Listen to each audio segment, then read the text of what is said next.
Hello दोस्तों, स्वागत है आपका हमारे YouTube चैनल विद्या अकेडमी 9683 में। हमारा टॉपिक कल का एक टॉपिक था वर्ब। वर्ब क्रिया क्रिया के हमने 4 भेद में 2 भेद कंप्लीट कर लिए थे। अब ये हमारा तीसरा भेद है, यानी कि तीसरा प्रकार है। इसको हम लिंकिंग वर्ब बोले। क्या बोलेंगे इसको? लिंकिंग वर्ब, यानी कि संयोजन क्रिया। संयोजक क्रिया बोलेंगे। संयोजक क्रिया होती क्या है? संयोजक क्रिया लिंकिंग वर्ब, इंग्लिश बोलेंगे लिंकिंग वर्ब, वह क्रिया है जो वाक्य के सब्जेक्ट को कॉम्प्लीमेंट से जोड़ती है। यानी वाक्य के सब्जेक्ट को किससे जोड़ती है? कॉम्प्लीमेंट से जोड़ती है। क्या कहलाती है? Linking verb. जैसे मान लीजिए मोहन इज ऑनेस्ट। अगर मैं आपसे बोलूं कि इसमें वर्ब क्या है? वर्ब इज, वर्ब है इज। इज क्या? इज एक क्रिया है और क्रिया का सब्जेक्ट क्या है? क्रिया का सब्जेक्ट क्या है भैया? मोहन। क्रिया का सब्जेक्ट क्या है? इसमें मोहन है, जो किसको? ऑनेस्ट को क्या करती है? कॉम्प्लीमेंट, यानी कि कॉम्प्लीमेंट, यानी कि और इसका जो ऑनेस्ट है क्या है? कॉम्प्लीमेंट, पूरक है। ठीक है, तो ये हमारी जो क्रिया लिंकिंग वर्ब है। ऐसे इसमें भी ये है, इसमें भी क्या है? ये क्या भैया? ये सारी क्या है? Linking verb. ठीक है, जो एक दूसरे को किससे जोड़ती है भाई? हाँ, सब्जेक्ट और कॉम्प्लीमेंट को जोड़ती है। सब्जेक्ट से कॉम्प्लीमेंट को जोड़ती है, वो क्या कहलाती है? Linking verb. लिंकिंग वर्ब क्या है? संयोजक क्रिया है। वह क्रिया जो वाक्य के सब्जेक्ट को कॉम्प्लीमेंट से जोड़ती है। जैसे मैंने आपसे कहा मोहन इज ऑनेस्ट। मोहन क्या? ईमानदार। अब मान लीजिए मैं मोहन इज क्या है? यहाँ पे क्रिया है, वर्ब हमारे इज है। इस वाले सेंटेंस में वर्ब इज क्या है? एक क्रिया है। क्रिया का सब्जेक्ट क्या है? मोहन है। मोहन का कॉम्प्लीमेंट यानी कि क्या है भाई? कॉम्प्लीमेंट यानी ऑनेस्ट। तो मोहन और कॉम्प्लीमेंट को क्या कौन जोड़ रहा है? इज। ठीक है, तो ये हमारी कौन सी क्रिया भैया? Linking verb.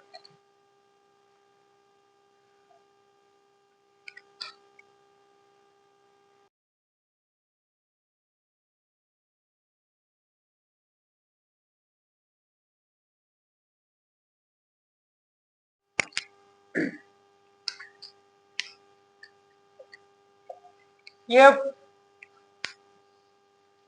ये हमारी वर्ब का चौथा टाइप्स है। इसको हम कहेंगे हेल्पिंग वर्ब और एक्सिलरी वर्ब, यानी कि सहायक क्रिया। हेल्पिंग वर्ब और एक्सिलरी वर्ब। ठीक है, इसको क्या कैसे पढ़े समझते हैं? जो क्रिया मुख्य क्रिया को टेंस बनाने में सहायक देती है, सहायता देती है। यानी कि कोई ऐसी क्रिया जो मुख्य क्रिया को क्या करती है भाई? टेंस बनाने में, क्या करती है? सहायता देती है। उन्हें हम सहायक क्रिया, एक्सिलरी वर्ब कहते हैं। जैसे is, am, are, was, were. ठीक है, has, have, had, do, does, did, will, shall, can, may, must, should आदि। ठीक है, जैसे मान लीजिए मैं यानी इस वाले एग्जाम्पल में समझाना चाहूंगा। पहला, Hari is reading a book, Mohan has written a letter, Gopal will go to Agra, Meera has singing a song. इसमें क्या है? आप ये समझो कि भाई इसमें हेल्पिंग वर्ब एक्सिलरी वर्ब है क्या? देखो, हरी इज रीडिंग, इसमें दो क्रिया है। मैंने कहा हरी इज रीडिंग, में निकाल लेता हूं। ठीक है, इसमें क्या है? पहले वाले जो सेंटेंस में दो क्रिया, मान लीजिए एक इज है और एक रीडिंग है। एक इज है और एक क्या भैया? रीडिंग है।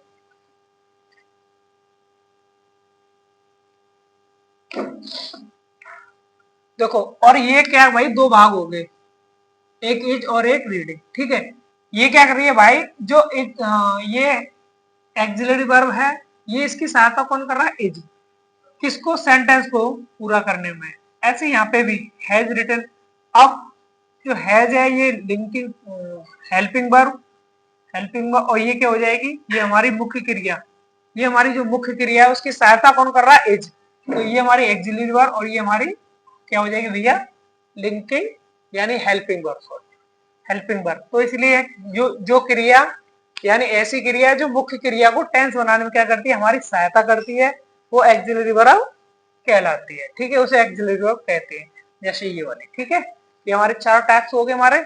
कौन कौन सी? ट्रांजिटिव, इंट्रांजिटिव, और यानी कि लिंकिंग वर्ब और हेल्पिंग वर्ब और एक्सिलरी वर्ब, ये एक ही है। ठीक है, आगे हम यहाँ तक हमारी ये वर्ब कंप्लीट होगी और एक्सिलरी वर्ब पढ़ेंगे। ये भी कई टाइप्स की होती है। इसमें कैन, कुड, मे, माइट का प्रयोग पढ़ेंगे। पहले इसको समझ लेते हैं। और आगे बढ़ते हैं।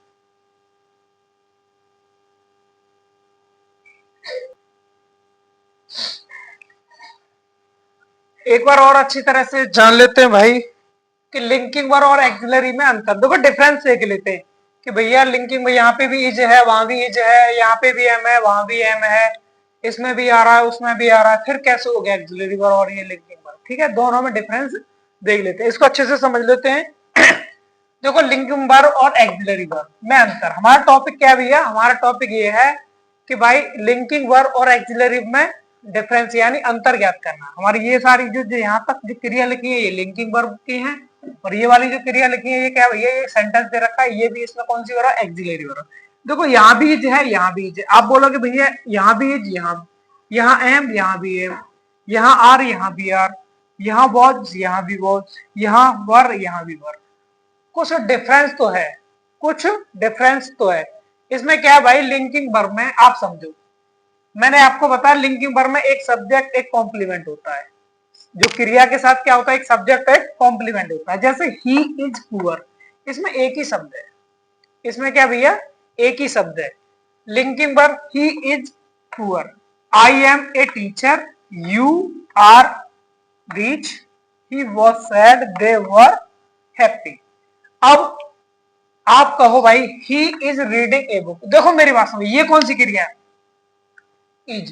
ये लिंकिंग मान लीजिए या फिर हेल्पिंग मान लीजिए, ये हमारी मुख्य क्रिया। कौन सी क्रिया, रीडिंग क्या है, मुख्य क्रिया। इसकी सहायता के लिए हम क्या करते हैं भाई, इसका प्रयोग या जो भी है हेल्पिंग वर्ब होते हैं उनका प्रयोग करते हैं सहायता के लिए, तभी तो ये हमारा सेंटेंस को पूर्ण करती है, ये हमारे टेंस को पूर्ण करती है ना। तो यहाँ पे जो इज है ये हमारी इज हो गया, ये एम हो गया, ये आर हो गया, ये लिंकिंग वर्ब है। क्या भैया, ये लिंक। लेकिन यहाँ पे यहाँ तक की जो सेवा करी जाए ये क्या, कौन सी वर्ब है, एक्सिलरी। देखो इसमें क्या है भाई, एक से अधिक है, इसमें एक से अधिक शब्द है, एक से अधिक वर्ड है, इसमें एक ही वर्ड है, यहाँ पे क्या एक से अधिक है, इसके साथ रीडिंग जुड़ा हुआ है। अगर मैं कहूं भाई he is reading a book, वह क्या पढ़ता है, वह पुस्तक पढ़ रहा है, वह पुस्तक पढ़ रहा है। कार्य यानी कि जो सेंटेंस टेंस को पूरा कौन कर रहा है, इज, यानी पढ़ रहा है। पढ़ना क्या है, एक क्रिया, कौन सी क्रिया है, मेन वर्ब। तो इसको हम क्या करेंगे, जब हेल्पिंग वर्ब और एक्सिलरी वर्ब एक साथ आएंगे, यानी कि जो लिंकिंग जाएंगी तो हमारी एक्सिलरी वर्ब आएंगे। देखो ये वाली है ना मेन वर्ब, यानी जिसको हम क्या मुख्य क्रिया बोलते हैं ना, ये अगर साथ आएंगी तो ये क्या है, एक्सिलरी वर्ब। अगर ये सिंपल आएगी तो ये कौन सी कहलाए, लिंकिंग वर्ब। ठीक है, तो आप अच्छे से समझ गए होंगे, समझ गए ना, ठीक है, ओके।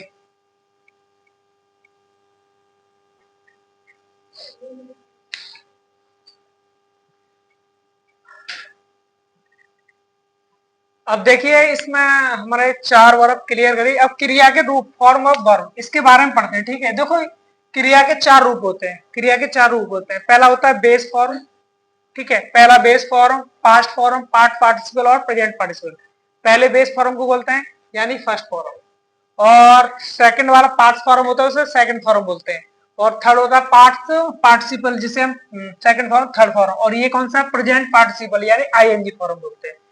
ये हमारे क्रिया के चार रूप होते हैं, ये वाले बेस फॉर्म, ठीक है, पास्ट फॉर्म और पास्ट पार्टिसिपल और प्रेजेंट पार्टिसिपल, ये चार होते हैं। ठीक है, अब देखिए इनमें क्या होता है, अवॉइड, अवॉर्ड, अवॉर्ड, अवॉइडिंग, ठीक है, arise, arose, arisen, arising, awake, awoke, awoken, awaking, ठीक है, बियर, बोर, बोर्न, बियरिंग, ठीक है, beat, beat, beaten, beating, beget, begot, begotten, begotten, begetting, begin, began, begun, beginning, bend, bent, bent, bending, bet, bet, bet, इसकी तीनों ही अवस्था same है, betting, bind, bound, bound, binding, blow, blew, blown, blowing, buy, bought, bought, वाइन। तो ये हमारी क्रिया की चार रूप होते हैं, चार रूप होते हैं। कौन कौन से होते हैं, यानी कि first form, second form, third form और आईएनजी फॉर्म। फर्स्ट फॉर्म को बेस फॉर्म बोलते हैं, सेकंड फॉर्म को पास्ट बोलते हैं, पास्ट फॉर्म बोलते हैं, और थर्ड को पास्ट पार्टिसिपल बोलते हैं, और आईएनजी को क्या बोलते हैं, प्रेजेंट पार्टिसिपल बोलते हैं। तो ये हमारे क्रिया के सारे, हमने क्रिया के, देखो क्रिया का हम पूरा कर लिया है। क्रिया के 4 रूप पढ़ लिए हम, ट्रांजिटिव, इंट्रांजिटिव, लिंकिंग वर्ब और एक्सिलरी वर्ब। उसके बाद हमने क्या किया भाई, हाँ उसमें अंतर देखा, एक्सिलरी और लिंकिंग वर्ब में अंतर देखा। उसके बाद जो क्रिया के 4 रूप होते हैं ये हमने कर लिया है। यहाँ तक हमारा चैप्टर क्लियर होता है। मिलते हैं अगली वीडियो में। जय हिंद।